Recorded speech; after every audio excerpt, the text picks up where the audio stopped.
Folks, welcome back to some more blunt, irritable, just things that are going to grind your gears. Today's topic is going to be essentially in the weaker 2022 environment, especially all these new little Kickstarter, hot shots, fancy hat people out there in the world. Essentially, every card game is going to need to tighten print runs. Any card game, 2022 right now, moving forward, any card game, maybe Magic's the only one that can get away with it because they've been around so long, they got branding and pricing power. But in general, all these card games and everything going on right now, if these companies running them, any of these companies, do not tighten or control that print run, you're going to get annihilated going into the end of this year. The markets are weak across the board. Nothing to do with any particular card game, just across the board. People are upset. People are fearful. Inflation, stocks are going to zero. Crypto's at zero. Collectibles are toilet paper. That's the market we're in. Interest rates are rising. The taco index is like $10 a taco.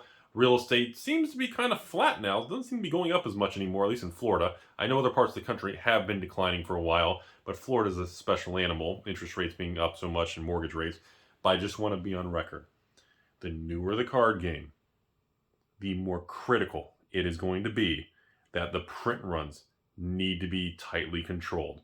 Because in this environment, anyone who raises, maybe even keeps the print run the same, but any company that's going to be greedy and going to try to push out excess boxes or get a better deal on price per box with the printer, and they want to just, no matter what a distributor tells you, no matter what an LGS says, I want to pre-order 10,000 boxes, I want 20,000, I'll move, I don't care. No matter what anyone says, when these products come to market, because of the anxiety of all LGSs, all businesses, all Timmies, all flippers, all evil basement dwellers, everybody wants to flip and get out real quick. And because of that, if the supply is too big, you're going to see just crash and burn on any card game. Doesn't matter what it is. If Pokemon releases the next set, and because again, Pokemon bought the print company, Millennium Print Group, so if Millennium Print Group literally in Pokemon's like, hey, just 10x the print run and people are going to buy it. It's Pokemon.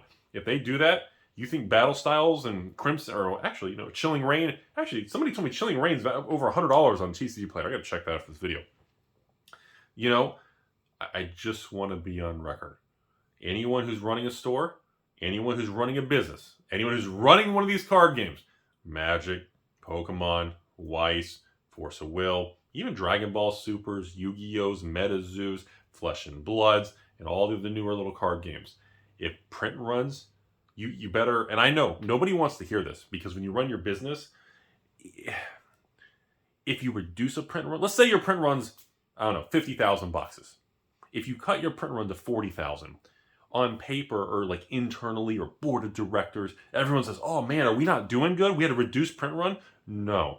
That's the difference between good long-term management and people who have to make those bad, tough decisions versus people who are just like, oh, we're gonna pump it and they gotta buy it anyways.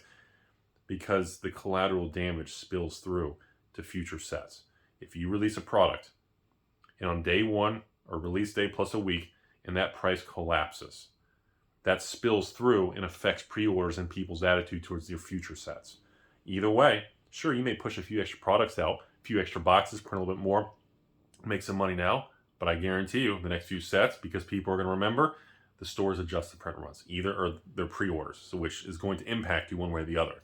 So it's always best to front run, get ahead of this curve, and when the market's weak, adjust the print run numbers. Keep the numbers tight.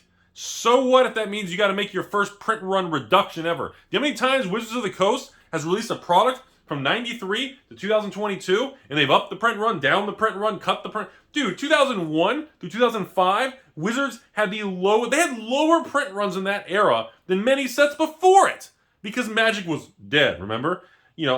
I'm sorry, everybody was lined up to buy their Scourge boxes and their Legions boxes and their Nemesis boxes. I'm sorry, there was a run on those.